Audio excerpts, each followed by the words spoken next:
All right, I realize that everybody's not necessarily waiting to hear from me at the opening of this Cardinals Underground. Myself, Paul Calvisi, Dani, Sureck. But I'm thinking to myself, do we need to construct this podcast differently than normal? Because as we record this, guys, we've heard lots of names in terms of what the coach is going to be, but there has been no final decision. And in the wonderful world of quickly moving news in the NFL, who knows how long this podcast will be up, if at all. So should we just put a bow on it right here? Well, what I'm thinking is, should we do one of those old school things where we get real vague with everything we say, and then we can drop in names later? Like if I sit here and say, I think that name goes here is going to be a really good coach for the Arizona Cardinals, and we'll just leave a bunch of blanks. I mean, do you think that would work? Well, if you watched any of the ESPN hot take shows recently, they've been talking in such generics that it really doesn't matter who they're talking about. That's also a good point. So, I mean, it's been done before at a very high level. Not I don't ever mail it in. And I would not like to start now. That's fair. So are you saying that this episode of Cardinals Underground, brought to you by Pacific Office Automation, might have a little shorter shelf life or expiration date than others? Well, let's put it this way. I've already had a certain person that runs the board back there who already asked, are we prepared to do another episode as soon as we name a coach? Which is possible. Yeah. Well, the reality of the situation is we don't know the time frame either. No. We could be here next week without a coach. We don't know. I will say this. I think that NFL teams are discouraged strongly from bringing up any coaching news during Super Bowl week.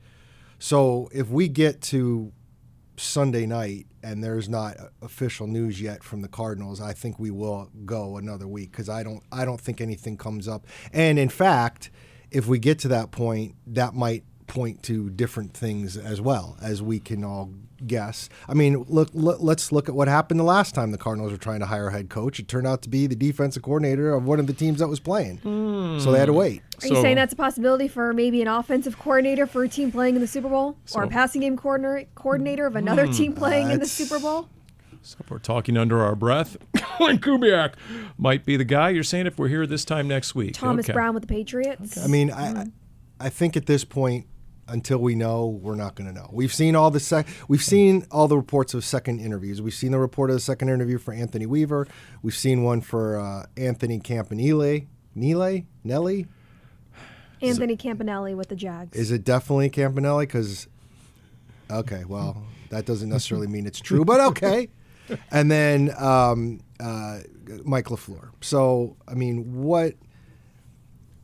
what happens from here? I mean, I would think that we're going to have news sooner rather than later, but I'm going to be here regardless. So, how much weight do you put into the fact if you reverse engineer it in order of appearance? I'm now grasping for straws here, if the latest interviewee is Mike LaFleur on a 2-day arrival, according to reports, how much more weight do we put into that? Because that's front burner. I'm glad you brought that up. There's a couple things that I would have to say to that. Number one, he's also the one who had a game on Sunday. So almost by necessity, he had to be the last one in. That's number one. Number two, I get that there was all these reports that he had a quote-unquote 2-day trip. Including dinner. I wouldn't be surprised if Anthony Weaver came in the day before his thing and had dinner with them. And the agent just chose not to. And the agent just didn't talk about the fact that really they had dinner. Is that really a big deal? I mean, I don't want to spoil the fun, but when I came out to Arizona for my interview, I was also flown out the day before for dinner before my interview. Yes. Nice. All right. First so person. Take that for what you will. To the front lines of the Cardinals hiring process via Dani Sureck. My guess is you did not have a very expensive steak, however. I'm not going to tell you where we went or what I had. That was presumptuous. That is between myself, Kyle Daroni, who was here at the same time I was for his interview in our department, and our former boss. Yeah. There you go. And exactly why Darren perhaps is not running that hiring process, because you got to have closers, Darren. You got to come in with a steak dinner and close the deal. I've taken my share of interviewees out to food. Not me. Not you. Okay. You All can right. make it up at St. Elmo's where the shrimp cocktail is $19.95 when we go for the combine in a month. Right, Paul? Did I get the number right? That is a ding. We'll get a ding on the 1995. Absolutely. It's a rare flex for yours truly. And here's the thing, though. What is the expense report going to look like for those of you, apparently not yours truly, going to Super Bowl 60 in the Bay Area? What is that, especially with Fitz? Where are you guys even? Are you staying in San Jose? First of all, expense. There is no. We get our per diem, Paul. Are you staying in Gilroy or Morgan Hill? Like, I mean, those hotel rooms are booked out way in advance. We will be at the airport. Thank you. Really? That's not too bad, actually. No, Okay. That's like less than 10 minutes from the stadium. But see, nothing's at the stadium, so it doesn't matter. The They've only gotta thing find, that's like, a the only convention thing that's center. at the stadium is the game. Everything else is downtown. Which is San how far Francisco. from your hotel? Is Before it really? traffic. Yeah. Everything's downtown Yes. in the city, in San Like Francisco. NFL Honors, where they will be presenting, hopefully, Larry Fitzgerald in the Hall of Fame class on Thursday night. That's at the Palace of Fine Arts. Okay, so I will give, if you're going in rush hour, you better give yourself 2.5 hours to navigate the 101 or 280 to get up to the Palace of Fine Arts. I'm not a Bay Area native like yourself, Paul, but I am super familiar with the Bay Area. I've been there many times, both for work and otherwise. I have a best friend growing up who lives in Burlingame, so I'm very familiar. But the great thing about the NFL Honors is you have to be there like 6 hours before it starts as a media member. So don't worry, we'll beat the traffic. And for those of you who don't know Darren, that means they will be there 8 hours before Wow. the amount of time they have to be there. Man, the lamp has been lit. I mean, if somebody Tom already has Coughlin I'm on time. fire over we're here. talking like a hockey hat trick already. If you're not 5 minutes early, you're late. NFL Honors 2017 when Larry got the Walter Payton Man of the Year award with Eli Manning, and we were in Houston. Yes. And that was about a 2-hour drive. That's one of the biggest metro areas I've ever seen. Houston, Texas. Holy cow. A lot of pavement in Houston. So if we're talking about familiarity, and as long as you're talking about the Niners' backyard, what do you make of Mike LaFleur and his NFC West connection? How much more of an advantage might that give him than the other two presumed supposed finalists who got second interviews that you just named? It'd be silly to say there's not an advantage when the NFC West is as competitive as it was, and the Rams were as good as they were, especially offensively. Just as much as an advantage of LaFleur having that coaching experience against the Seahawks, against the 49ers, against the Cardinals even, is the fact that he falls under the Sean McVay tree. Now, McVay calls plays in LA. Doesn't mean that LaFleur isn't learning. And LaFleur actually called plays prior when he was the OC in New York with the Jets. And you look at the offense, and it's obviously different with personnel in certain pieces, but the Rams have been on fire. I mean, the most prolific offense in the NFL, especially in the passing game. And then when you look at who the Cardinals have and their personnel, Trey McBride, Marvin Harrison Jr., Michael Wilson, if that would be able to translate easily between LA and Arizona, I mean, that would be a fun offense to watch. For me, there's a couple different things. You mentioned the McVay part. He's also worked under Kyle Shanahan. So he has For a long time. a lot of NFC West knowledge. The other thing, too, is, and I was talking to our good friend Robert earlier today, if he gets the head coaching job, we don't know what they're going to do at offensive coordinator. He might not call plays. He might bring somebody in to call plays. I would assume he would want to call plays since he hasn't had a chance in L.A. recently. And his two mentors call plays. But you don't know that for Shanahan and McVay. 100% fact. So I'll be curious to see if he were to be that guy. I mean, with any of these candidates, who those coordinators are is... I mean, the most important thing is to find out who your head coach is, and that's the first thing. But obviously, and we've been through this a few times, like you and me especially, Paul, like who those coordinators end up being is a big deal. Now, if he does call plays, maybe the offensive coordinator is a little less of a thing, but certainly who the defensive coordinator is going to be, because we all saw a defense that needs to improve. So as soon as they make the head coaching hire, then automatically the thought turns to, okay, who's he bringing in? For example, there's a popular pairing on social media of Mike LaFleur and Raheem Morris, who are tight from the Rams days. and a former head coach, obviously, in Raheem Morris. So, okay, that could be super extra if you're able to nab those two, no doubt. That is something that I would keep an eye on for a first-time head coach, which if it is one of these three candidates that have been circulating for second interviews between Campanile, Weaver, and LaFleur, they would all be first-time head coaches. Bringing someone in the building who has experience, similar to what Vance Joseph as a defensive coordinator was to Cliff Kingsbury.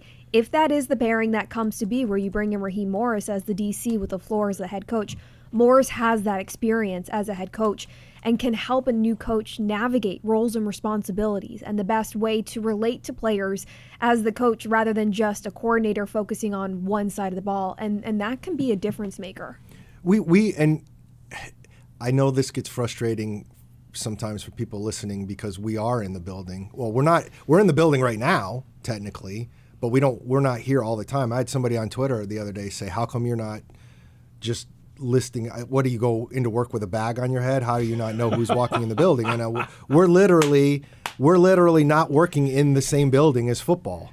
But again, we're working off a lot of the same information that's out there in the social media verse right now as anybody else, and until we know for sure exactly how it's going to come down, we're not sure. We could also all be wrong. I mean, most of the names that have been leaked by agents and going to national reports, whoever it might be, are coaches that are currently coaching in the NFL. Not to say that this team or any other team is not conducting interviews with people who are not currently coaching in the NFL. I don't think that's a large chance of happening, but I do think it's a possibility, at least when it comes to interviews. Well, the known and unknown. For example, there's another coordinator with head coaching experience who became available after the AFC-NFC championship games. One of the first names we heard, Vance Joseph. So he'd be available, too, for a second round of interviews, in-person interviews at this point.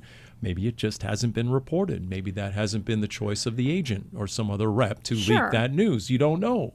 What we do know is the last three offensive coordinators under Sean McVay have had big-time degrees of success. If you look at Matt LaFleur, who didn't call plays in 17, then went to the Titans in 18 as a play-calling offensive coordinator in 19, then became Green Bay's head coach.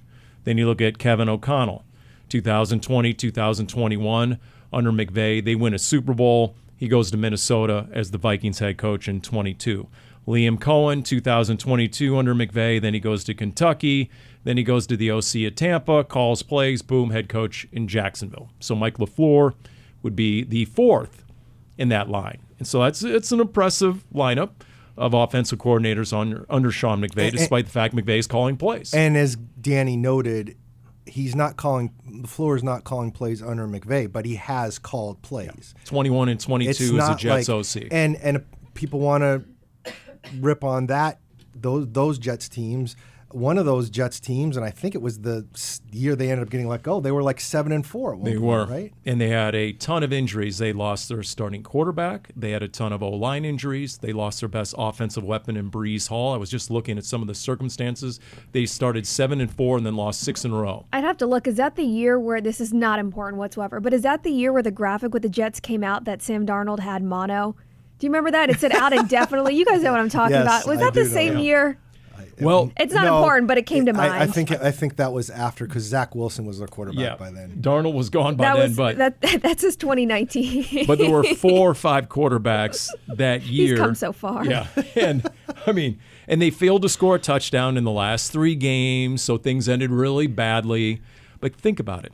At that point, that was the Jets' 8th OC in 11 years. It's the Jets being the Jets. Guess what? Earlier today, what happened? The Jets fired their offensive coordinator. So how much of this actually ends up looking like a plus on Mike LaFleur's resume, that he actually, with an offense with Zach Wilson and Joe Flacco and Mike White as his primary starting quarterbacks that year, actually had the team off to a 7-4 start? People are giving grace for Robert Saleh.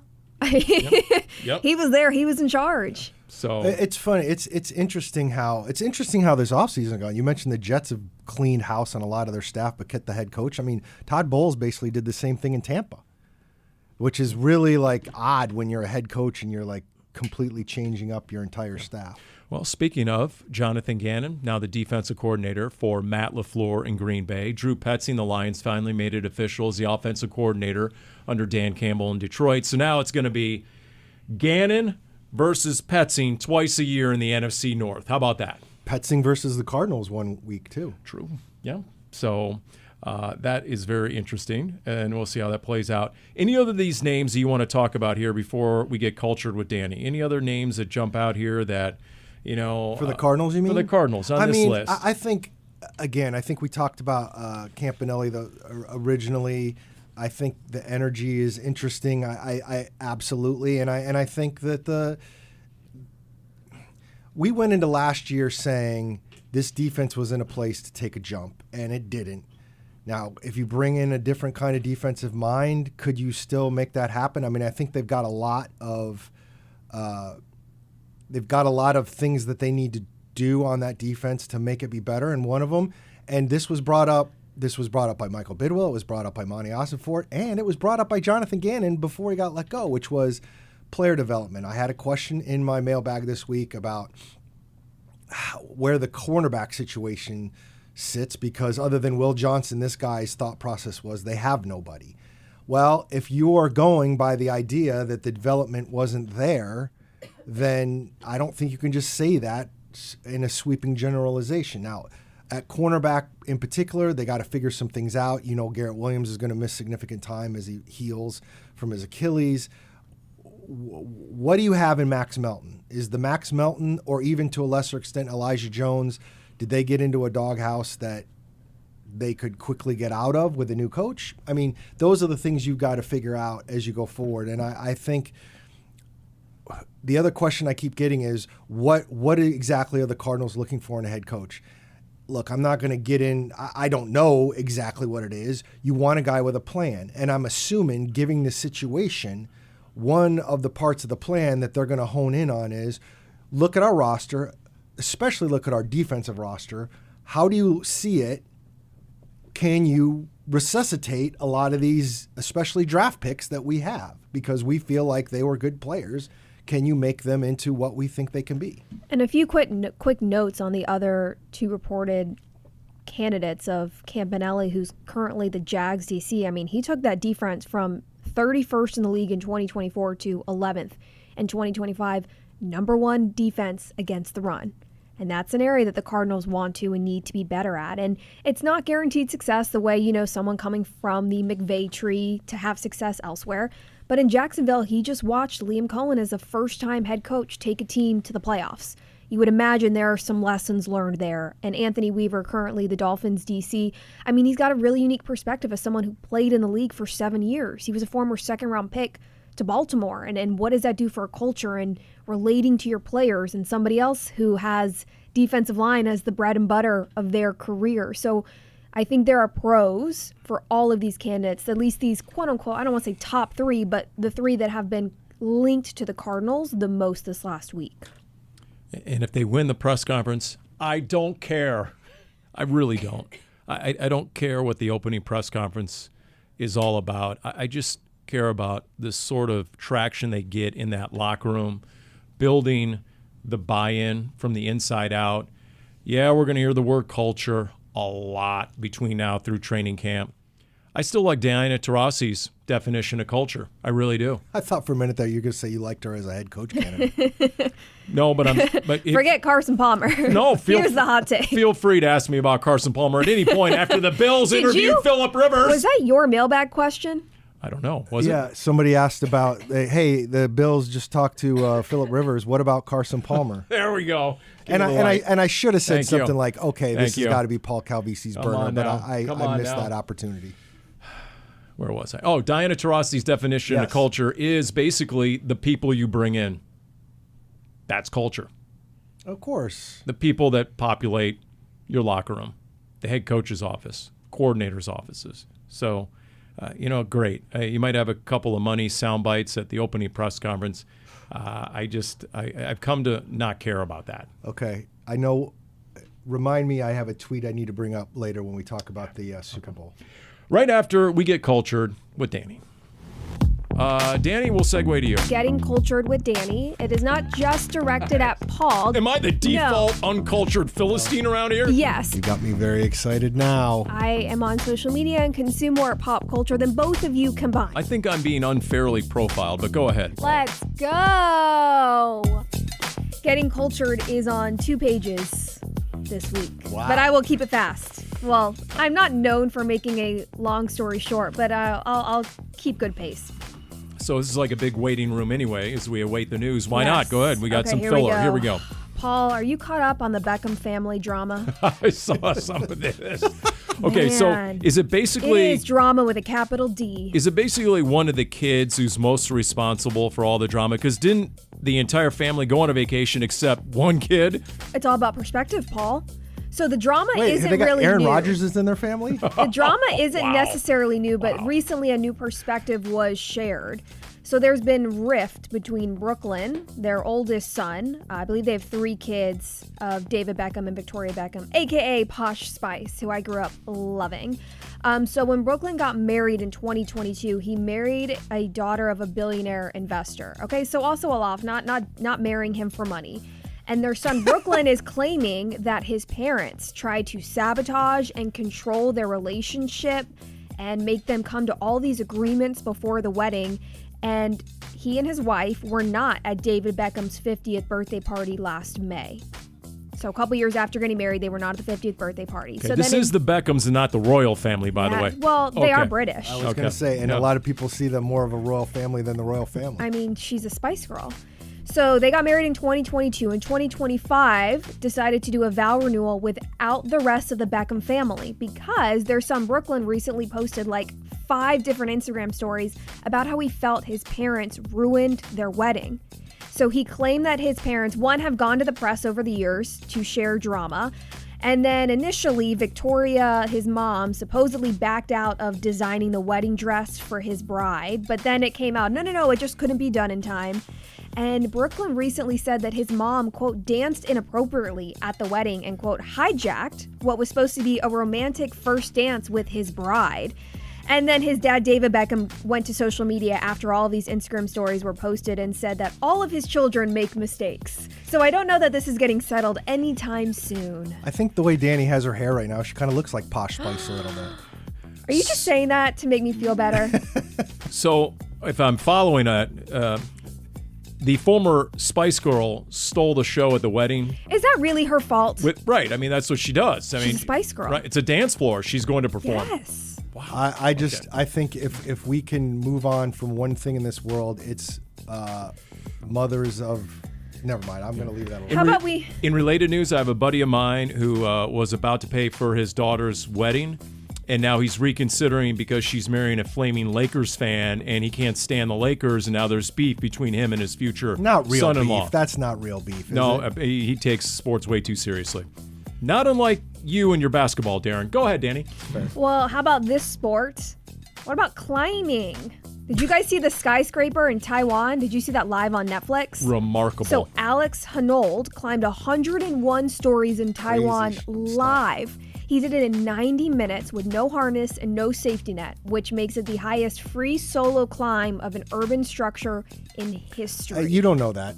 You don't know all my That's- structures. Okay, let's relax. Did I see a study where they actually scanned this guy's brain, and the Yeah. part of the brain that senses fear He essentially doesn't feel fear. Doesn't have fear. he either had that removed or Look, was born without as someone who has worked in television for a good amount of time at this point, when I first turned it on, my thought was, okay, from a production standpoint, how long is the delay? If there's any sort of drama, right? If there's anything that people should not be seeing live on their television, how long is the delay?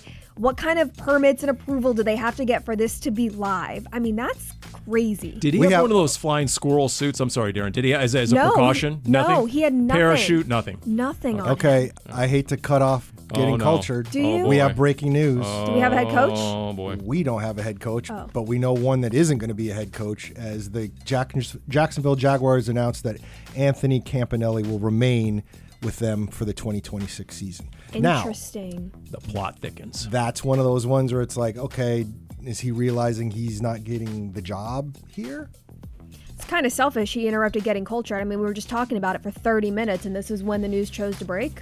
So inconvenient that Little coaching personal. news gets in the way of getting culture. Anyway, back to the skyscraper before we get back to football. I'm curious the highest adrenaline activity you guys have or would be willing to do. I'm assuming it's not skyscraping. Walking down the aisle is right up there. I'll give you that one. Boo. Wow. Let's see here. Yeah, highest adrenaline activity. That's a really good one. I went skydiving for my 25th birthday, which some might call a quarter-life crisis. I don't think that's what it was.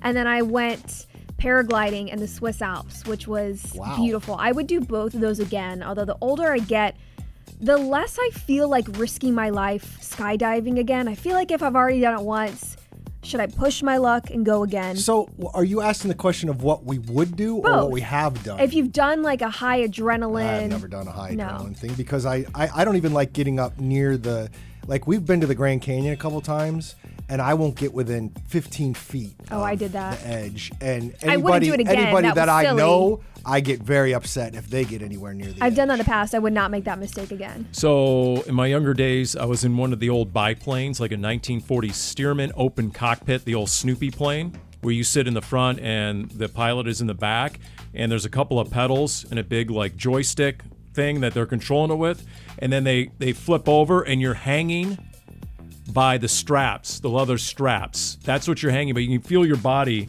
suspended just by the straps as you're, 5,000 feet above the ground with the leather helmet on and the old goggles. I don't know. That was pretty much. Scares me. That was an adrenaline You know rush. where I do draw the line though is bungee jumping. Do not trust that. And Paul, I know as someone, fits. I know that you can always use a little help when it comes to planning Valentine's Day, so I've got you covered. Thank you. Waffle House is spreading the love. You can make a reservation at one of 200 participating locations, and there's only one in Arizona participating, and it's in Mesa, so not that far. You could have a tablecloth and a candlelit dinner with special menu items like a heart-shaped waffle or some steak. They've been doing it since 2008, but I wanted to let you know that Mesa is the only participating location in Arizona. If you wanted to make a reservation on Valentine's Day at Waffle Waffle House. House. So you both have been cultured. You're welcome. The entertainment portion of the evening will be That is dinner and a movie. a customer beating the hell out of somebody behind the You know what, counter. though? They really do some good customer service. I remember one time I asked for ranch for my hash browns, and they full-on brought me the whole bottle of ranch out of the fridge. Not even a side of ranch. I've been to Waffle House exactly one time.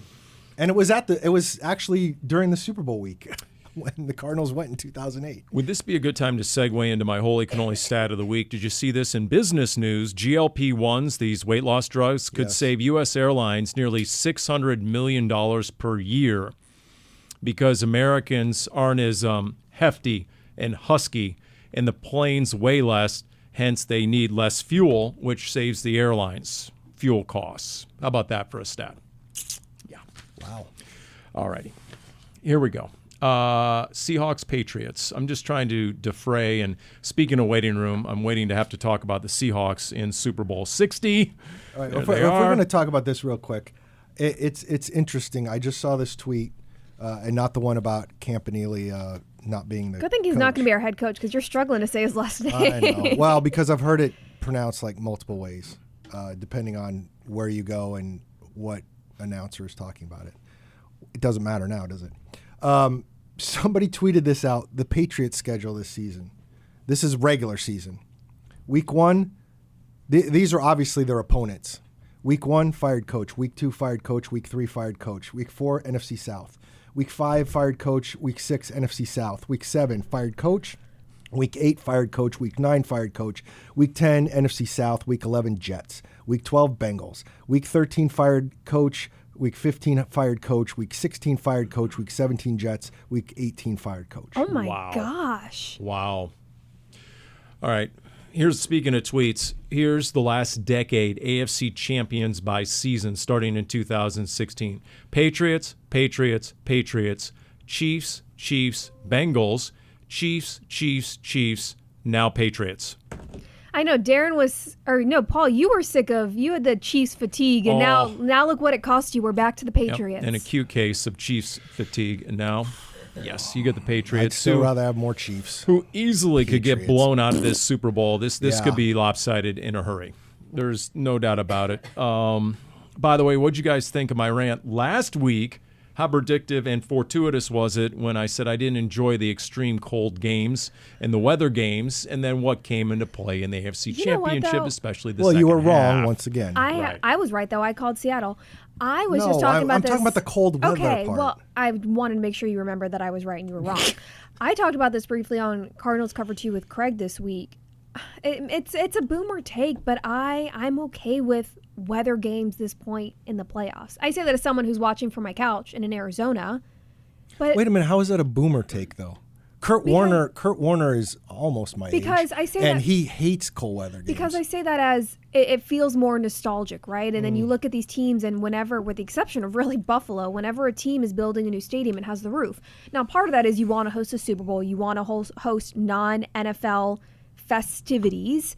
And the reason that the Super Bowl is never going to happen in Kansas City, the reason it's never going to happen in Buffalo is, in my opinion, not because the league cares about having a non-weather game for the players or coaches.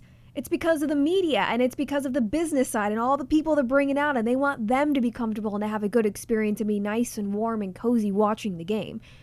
I don't think it was, I don't know how much of an advantage it was for Denver when you're playing New England in that kind of weather, but I've always felt like had it been raining in Seattle, if you want home field advantage, play better and earn it. No, I get it, and I've admitted as much. I get the way the system is set up. I just can't stand that championships are decided by weather. Do you think, honestly, When Tony Romo cites in the second half that New England has an advantage because they're wearing the white jerseys and that they was blend in funny. with the snow. that was funny. And he's only half kidding. It's the biggest advantage. It's the biggest example of the team wearing white having an advantage since the genesis and catalyst for the power pole of incompetence, 2024 at Santa Clara when it was $1.11, and the 49ers had regretted going with the home red and let the Cardinals wear the road white. So explain to me, if you're the Broncos and you know there's a chance there's going to be weather, why aren't you wearing white at home? Don't we talk about adversity every other week of the year? I mean, that's almost as bad as Peyton not kicking the field goal. Sure.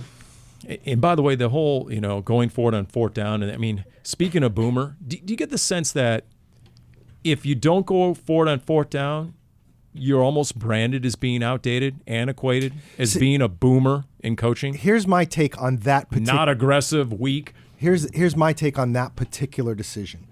My take is I agree with all the coaches. Like, people say, well, the analytics, or that's our catch-all phrase for this stuff. But whatever, it says go or not go and all this stuff. And I'm usually on the you should lean towards going, because that's usually makes more sense in terms of the big picture. In that particular case, your defense was playing so well. You're playing at home. If you take a 10-0 lead at home, your defense is going to be that much more energized. I just think that was, and if Bo Nix is the quarterback, I'm going there. With Jarrett Stidham as the quarterback, I'm not going there. And I don't understand why there was a thought of doing that, because I thought you could have really taken advantage. Now, I also think that game was going to be a slog, whether there was weather or not, because of the defenses and because of Jarrett Stidham. And I think Drake May is a good quarterback. I do not think he's next level at this point. I think you see it when he plays better defenses. And to your point, Paul, I hope this Super Bowl is interesting. I'm not sure it's going to be. Yeah, I don't know if it keeps America's attention past the halftime show. We'll see. It could get lopsided in a hurry. Who's the halftime show again? Let's not Bad go there. Bunny. Oh, that's right. Will Lutz, when Will Lutz after the game says, my alignment was all jacked up because I had no idea where I was on the field. I'm just saying, I don't enjoy those circumstances deciding champions in the sport. But to argue That's that, all I'm saying. And What I've if, been saying what that if, for what years. if you were saying that week 17 or 18, which was the deciding game to make the playoffs? Yeah. You know what like that's controlling their future. I mean, again, not to say that he should be able to, hit it on the money every time regardless of the weather. If Will Lutz is saying that, you live in Denver, you play in Denver. You know what I mean? Like, yes, that makes it more difficult, and I can understand people who want the ideal circumstances to play in an important game like that. But this is part of why people love football. Hey, blame the Patriots for him not knowing where he is, Paul. Because once upon a time in the 80s, The New England brought the little snowplow out to clear the place for that field goal kicker, and John Smith had and they had to outlaw that stuff. He should have had one of those like GPS finders they use in golf to tell you exactly where you are. Also, get better blocking because I'm fairly certain that kick was tipped. Maybe the best moment of the game, though, was Mike McDonald on the podium after the game.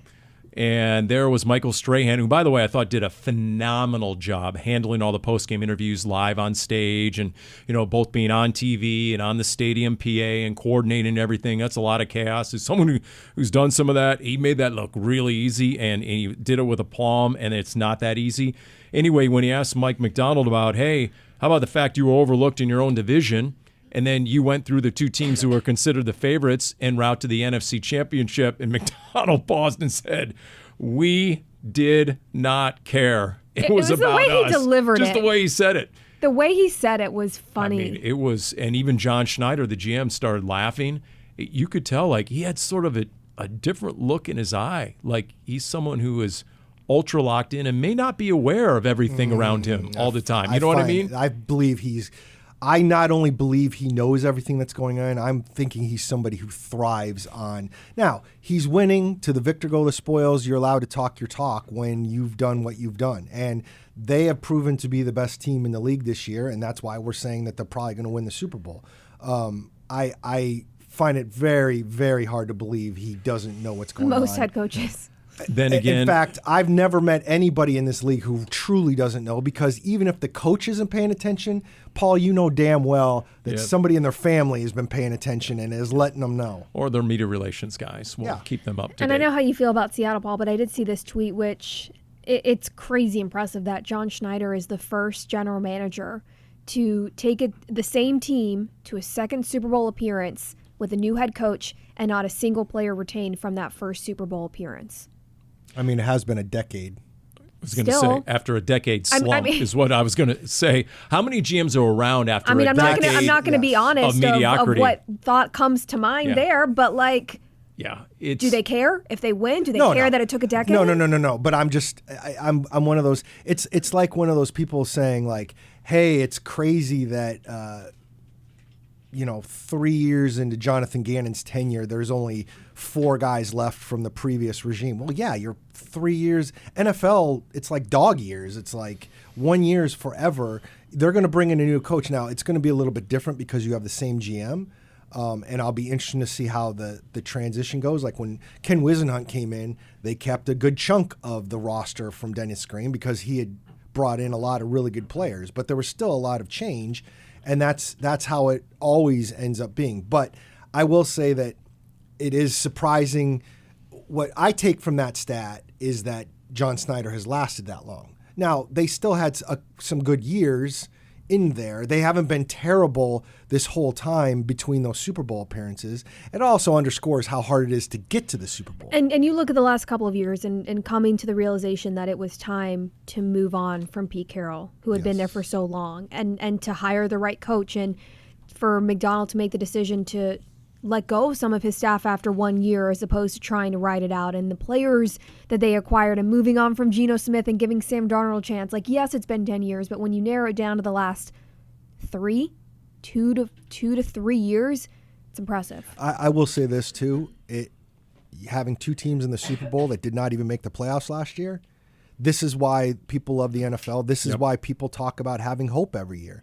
And I'm not saying that automatically transfers to the Cardinals necessarily. I will say this, and I forget who did it, and it wasn't just a rando. It was somebody who covers this league, and they had a disclaimer essentially saying, okay, don't beat me down for this comparison. But in some ways, I see the Cardinals right now a lot like the Seahawks were right before McDonald came in, or the Seahawks last year or whatever. Questions at quarterback, a roster that's not terrible if you improve it in the right places. But an O-line that needed to be rebuilt. Yep. And because the Seahawks, that's what I didn't believe coming into this year. And that's where... Yeah, we probably could pull some clips from that, you, Paulie. Oh, yeah. And A.Q. Shipley is right there to remind me I was dead wrong about Seattle's offensive line coming in. Gray Zabel, okay, nice. Didn't think he'd be as capable as he is in year one. Did not think those 2 highly drafted tackles could rebound and have career years, essentially. And so, yes, it all did come together on both sides of the ball. And honestly, as good as Leonard Williams was 2 years ago in 24, Byron Murphy II was underwhelming as a rookie, and they didn't have a lot else to go along up front. Added DeMarcus Lawrence. They got good. I mean, there was some stat where there were so many different guys with a minimum number of sacks, and McDonald does a great job of just doing a lot of what the Cardinals did when they were effective on defense the last couple of years. 7 along the line of scrimmage, who's coming, who's dropping, and different guys being able to get to the quarterback at different times in different ways, and they're excellent at that. And I heard this national talk show, they were trying to build a case that Seattle has had some sort of dynasty. Well, to Darren's point, it's been a decade. This postseason were their first home playoff game since 2016. I don't want to hear the dynasty word at all with Seattle. Yes, they won one, and they should have won 2. And the last time they played the Patriots in the Super Bowl was in the Cardinals' home stadium, because I was there in auxiliary media, which is code for 3 rows from the rafters, all the way at the very top. And they should have had. And then the fact they didn't win that one basically tore the team apart from the inside out, because they couldn't handle the fact that the ball wasn't given to Marshawn Lynch at the goal line. Wait a minute, they can't handle the truth? Exactly. Okay. Is now a good time to bring up the tweet? Which tweet? You said you wanted to share a tweet. I when talking did. about I did. Oh. It was the. Well, you didn't specify. That was the tweet you would that was tease. the tweet. Yes, that was the tweet. The one where it was going through the Patriots schedule. Oh, which, okay. So I mean, good tweet. I didn't know. I apologize.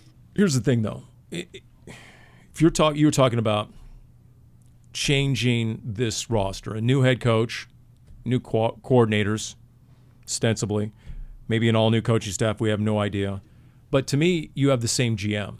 So this isn't going to be like 3 years ago when Jonathan Cannon came in and we started comparing the Cardinals roster overhaul to the Purge movies, right? I don't think And by the way, there's the Purge Anarchy, yes. Purge Election Year, the first Purge, the Forever Purge, and then there was the Big Red Purge circa 2024. I agree that it's not going to be the same like that. But, I mean, there was, in all those years where Steve Keim oversaw new coaches, there was pretty significant roster change on a lot of that stuff. When Steve Wilkes came in, when Cliff Kingsbury came in, the question is can you get these? How many guys are on the roster that you feel like the coach can work with? How many specific guys don't really fit with what the coach is trying to do? Those are going to be the questions that they've got to figure out.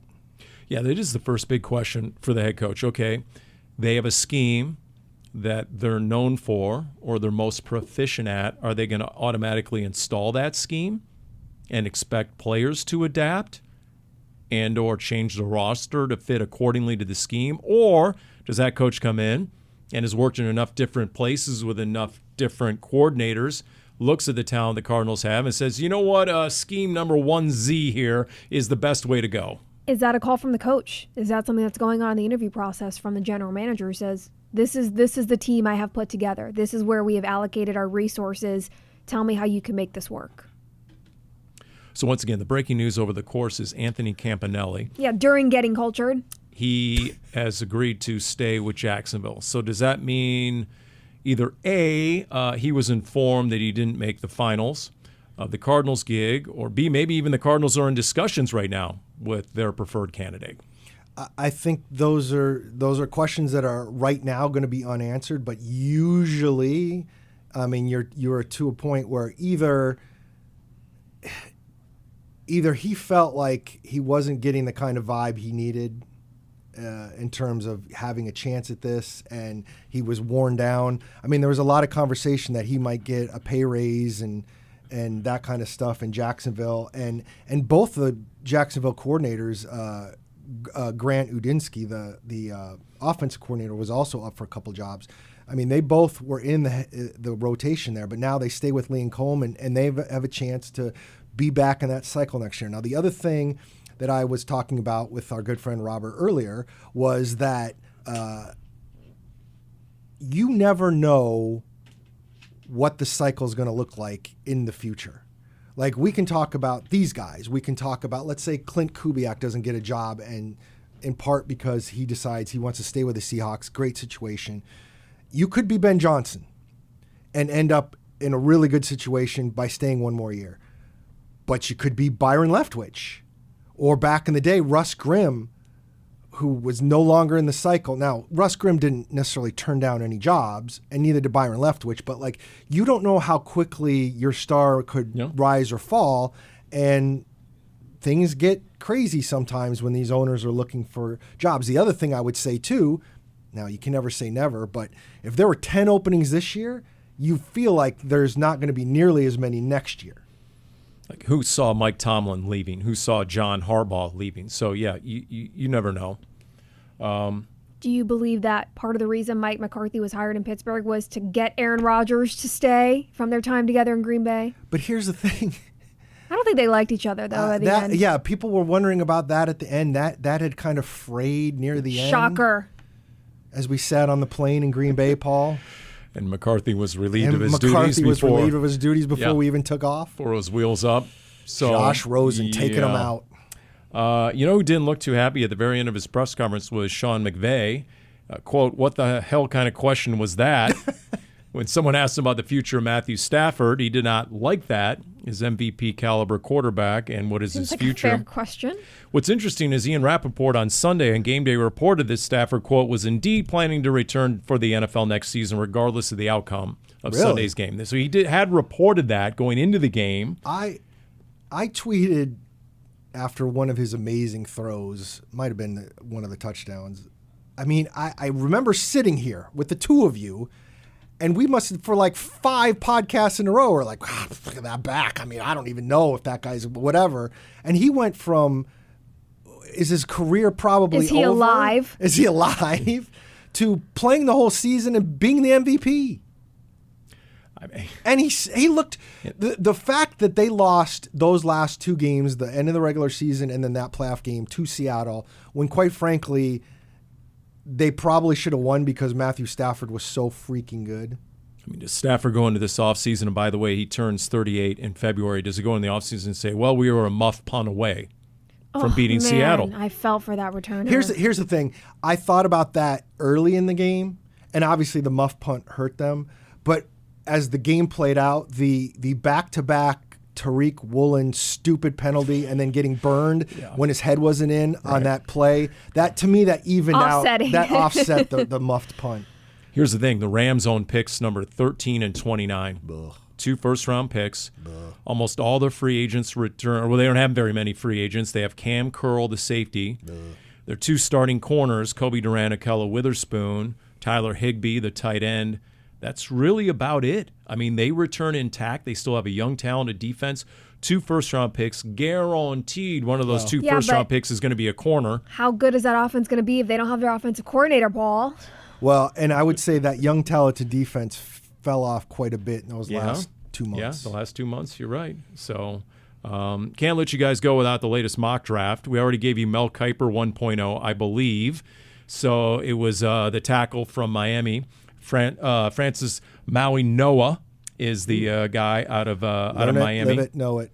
6'6", 315, although his coach, Mario Cristobal, said it was more like 340, and he also said he had less than 20% body fat, which is one of the best body fat percentages he's ever seen for an offensive lineman over 300 pounds. So the dude is a certified freak. Now, the latest is Daniel Jeremiah 1.0, and he has a Cardinals going tackle, but Spencer Fano, 6'6", 308 out of Utah. Versatility to play 4 different spots. He, quote, lacks ideal proportional build, but compensates with loose hips, quick feet, and high-end athleticism. He has the tools to mirror speed rushers. Sounds like he's a little light in the pants and has prone to getting bull rushed a little bit, but his athleticism as a tackle is it's rated extremely high. So there you go. Tackle at number 3 are the first 2 mock drafts of note. That Good with me. doesn't surprise me at all. No. So I'm thinking, hey, This is going to be dangerous. I'm really glad they hired, fill in the name here, as head coach, because now we can have this podcast live forever. Why don't you add in the draft pick and then we can just take a couple months That's off? right. That's awesome that the Cardinals took this guy at number 3 overall. All right. Darren will be at the Laugh Shack in Tempe. You can catch him all weekend. 2 shows, Friday and Saturday night. That'll do it for this edition of Cardinals Underground, brought to you by Pacific Office Automation.